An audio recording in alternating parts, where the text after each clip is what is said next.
სახელითა მამისათა და ძისათა და ძმიდისა სულისათა ჩვენთან არის ღმერთი ყველას გილოცავთ დღევანდელ დღეს ღმერთთან დაგასწროთ თქვენ და სრულიად საქართველო ამინ დღევანდელ დღეს დანო და ძმანო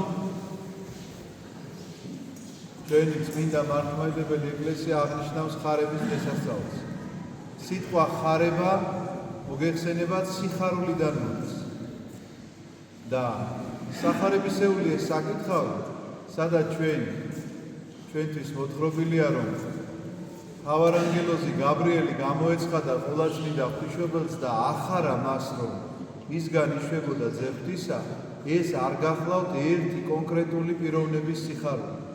ეს გახლავთ საყოველთაო სიხარული. ეს გახლავთ მთელი კაცობრიობის სიხარული. ამიტომაც სიტყვა ხარება სიხარულის მინიჭებას ნიშნავს. სიტყვა ხარებიდან სახარებაც აგვაქვს ჩვენ, იმიტომ რომ სახარების მთელი ეს ტექსტები სწორედ ამას ემსახურება. ხარება არის სიხარულის მინიჭება არის. ჩვენი პატრიარქისგან კურთხევა რომ მოგვეცა გახსოვთ რომ უნდა გაახაროთ ერთმანეთი. ხშირად უნდა გაახაროთ ერთმანეთი. ასე ამბობდა და იმეორებდა ამას თავის გადაგებაში. ოღონდ ერთი რამ აუცილებელი თვისება უნდა ახდეს ამას. აი ამაზე მინდა გელაპარაკოთ მე დღეს თქვენ. აი ამ თვისებაზე, რომლის გარეშეც სიხარული შეუძლებელია. თვისებაზე, რომელიც მე არ გამაჩნია, მაგრამ თეორიულად რაც ვიცი, იმას გეტყვით. ეს გახლავთ თავმდაბლობა. თავმდაბლობის გარეშე სიხარული შეუძლებელია.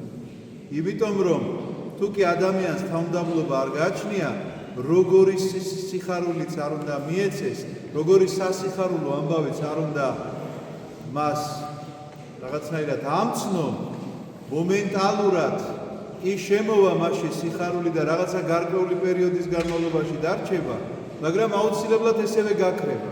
აი როგორც რაღაცა ჰაერი რომ გაგინიავებია იმაში ოთახში და თუ გააკეთებ ორ პირქარს ორ მხარეს გამოაღებ ფანჯარას და შემოვარდნილი ჰაერი ამ დაგუბებულ ძველნაკადს გაიტანს, აი ესე მოხდება.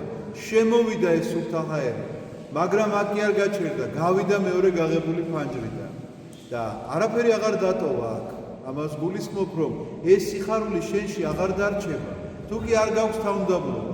საიდან ვიცით ეს ამბავი? სახარებიდანაც ვიცი და პატრიარქი რო ვახსენე, იმისგანაც ვიცი და ორივეს გეტყვით, ოღონდ ძალიან მოკლედ ვეცდები, იმიტომ რომ ვიცი რომ დღევანდელი მსახურება ცოტა ვრცელი იყო, დამღლელი და ვიღაცები კიდე სამსახურებში ხართ დასაქცევი. თქვათ იქ რა მდგომარეობა, ყოლაწმინდა ღვთისმშობელს ეს სიმდაბლე რომ არ ქონოდა, როგორ იტყოდა იმ სიტყვას, რომელიც თქვა, აჰამ ხევალი უფლისა, მეყავლმე სიტყვისა ეფშენისა. ეს იცით რას ნიშნავს, რომ არანაირი მას რაღაცა ის შემართება რაღაცა ის კი არ აქვს რომ ესეთი უთხრა ეხა ანგელოზმა რომ შენგან უნდა იშვას ზეპტისა და ხო შეიძლება ახლა ამან ქვას რომ კი ბატონო უნდა იშვას ხო მაშინ ეხლა აქ ესე უნდა გავაკეთოთ ეს ესე უნდა მოვაწყოთ ეს ესე უნდა ავაშენოთ ეს ესე უნდა დავანგრიოთ არა ის ამბობს რომ აჰამ ხევალი უფლისა მეყავმე სიტყვისა ეფშენისა სინამდვილეში ეს არის იმ სიმდაბლის გამოხატულება, რომ ღმერთზე აბსოლუტურად მინდობილი ადამიანი. და მინდა გითხრათ, რომ ამ შემთხვევაში სიმდაბლე იცით რა არის? სიმდაბლე უკანასკნელი სიტყვა კი არ არის. რას ნიშნავს იცით უკანასკნელი სიტყვა? ასე რომ იტყვის ადამიანი, ნუ სხვა რა გზა არის ახლა ასე უნდა გავაკეთო. ეს კი არ არის სიმდაბლე. ეს არის იძულება, რომ მეტი გზა თუ აღარ დაგჭა, ამიტომ შეიძლება აკეთებდე ამას სიმდაბლეს.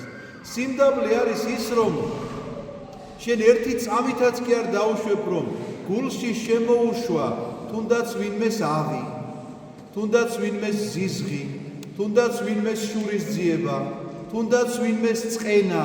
ეს გახლავთ სწორედ სიმდაბლე, იმიტომ რომ გულში ამას არ შემოუშვებ, ასე იმდაბლებ თავს, იმ გაწყენინა მართალი იყო თუ მწვანი რა მნიშვნელობა აქვს, ეს გახლავთ სწორედ სიმდაბლის გამოვლენა და არა ის, რომ ხელი ვერ შეუბრუნე ადამიანს, ან პასუხი ვერ დაუბრუნე ადამიანს, იმიტომ რომ შენზე ძლიერი იყო და გაგლახავდა და მოგერეოდა, ან კიდე შეუბრუნებდი და სამსახურს დაკარგავდი, ეს კი არ არის სიმდაბლე. ამას ნიშნავს, წეგან რაც ვთქვირო, სიმდაბლე ბოლო სიტყვა კი არ არის. სიმდაბლე გახლავთ სწორედ ეს ნათქვამი, რომ აჰამ ხევალი უფლისა, მეყავლმე სიტყვისა ეფშენისა. აი ეს სიტყვები რომ არ ეთქვა ღვთისმშობელს, მაცხოვარი ხომ არ იშვებოდა მისგან.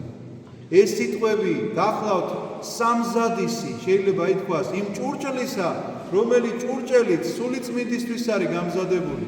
თუ ასეთი არ ხარ, სულიწმინდა როგორ დაივანებ შენში?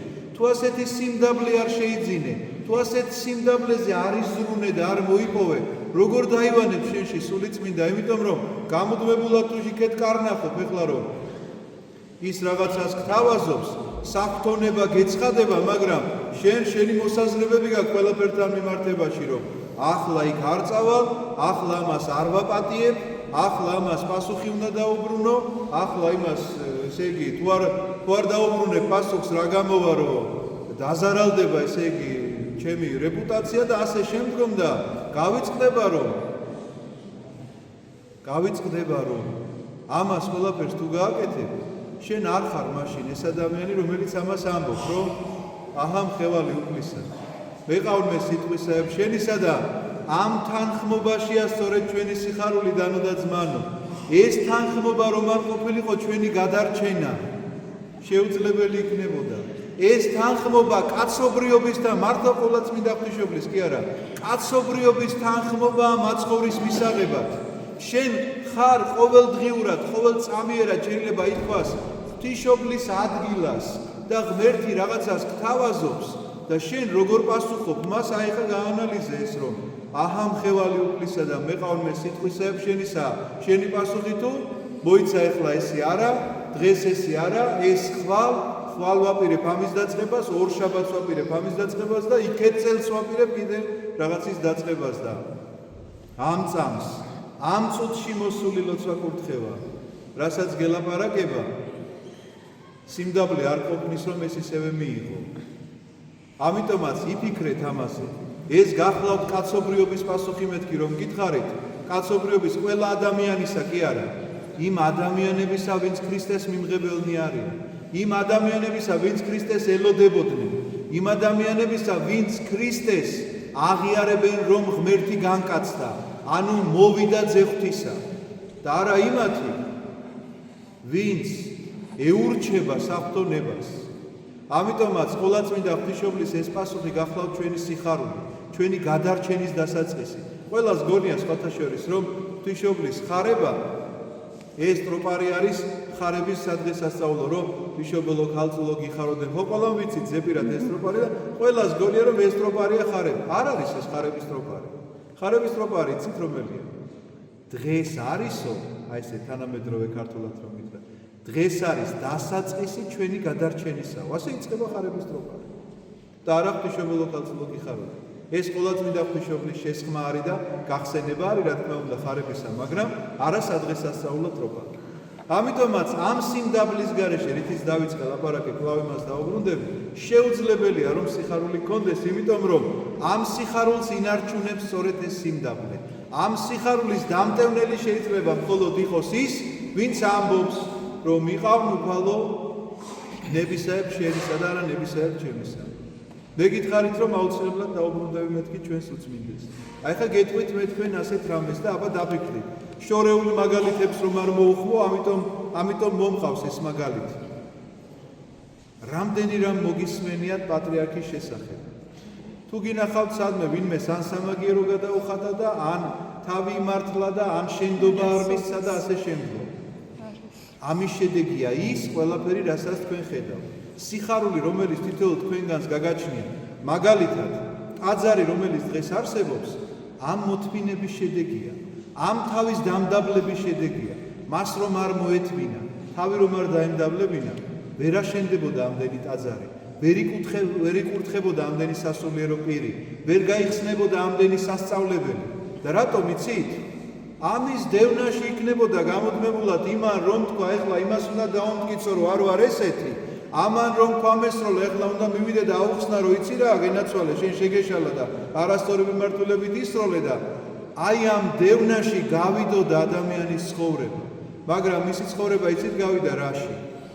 როგორც მაცხოვარზე წერია, რომ მოვიდნენ და ადანაშაულებდნენ, რომ შენო ბელზებულით განდევნი ეშმაკებს, შენ ამით განდევნი, შენ ასე იქცევი და მაცხოვარი მიდიოდა და აგრძელებდა ადამიანთა კურნებას. ასეთი იყო მისი ცხოვრება და საიდან იყო ასეთი? იმიტომ რომ სიმდაბლე შეიძინა. ამ სიმდაბლის გამო ამათ პასუხებს კი არ დაძდევდა. დაძდევდა იმას, რომ ეს სიხარული ყოფილიყო მასში ღმერთის სარწმუნოებისა და ეს სიხარული მოენიჭებინა ჩვენთვის, რომ ჩვენ შეგვიძლია ერთად დავდგეთ დღეს, აღვასრულოთ წმინდა მსახურება, ვეზიაროთ ქრისტეს წმინდა სისხლსა და ხორცს და ამ სიხარულს რამ შეიძლება განგვაშოროს. ამიტომაც ჩემო ძვირფასებო, ხარება სიხარულის დღეა. ოღონდ თავმდაბლობის გარეშე შეუძლებელი. თავმდაბლობის თუ არ ვიშრომებთ, თუ არ ვიზრუნებთ ამ თავმდაბლობის მისაღწევად, ეს სიხარული ჩვენში ვერ დარჩება. ვერც კი გავიგებთ, იმიტომ რომ აი მინახავს ერთხელ ერთმა მოძღვარმა თქვა და მერე მეც ხშირად მეფიქრებოდა ამაზე, რომ ისე მიკვირსო კაცო, ათეისტიო, რო ამტკიცებსო, რომ ღმერთი არ არსებობსო და თან უხარიაო, ნეტა რა უხარია. აი მე რომ ამტკიცებ, რომ ღმერთი არსებობსო, მიხარიაო, ამის საფუძველი მაქვს, იმიტომ რომ კაცო ღმერთი თუ არსებობს და ესე იგი გადარჩენის იმედი მაქვს, ეს სიხარული შეიძლება მგვრიდეს, მაგრამ ათეისტი ამტკიცებს არ არსებობს და უხარია. ესე იგი ვინ ხარ? რაღაცა არსება, რომელიც მატლისგან არ განსხვავდები, რომელიც ესე იგი ვიღაცამ შეიძლება ფეხი დააბიდოს გასა, როგორც მოვიდა და ისე წავიდა, მისი არც არსებობა იცის, ვინმე და არ წასვლა, არც მოსვლა და არ წასვლა. რითი განსხვავდები იმ მატლისგან მაშინ? ამიტომაც ჩემო ძვირფასებო, ეს სიხარული ჩვენში არის მაშინ, როდესაც შენ გწამს იესო ქრისტეს.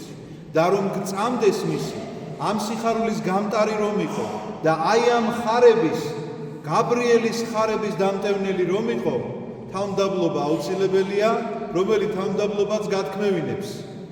აჰა მხევალი ღვთისა. იყავ ნებისაებ შენისა. ამინ. ალოცვილი და გახარებული გამხდარიყო. თქვენთან ერთად.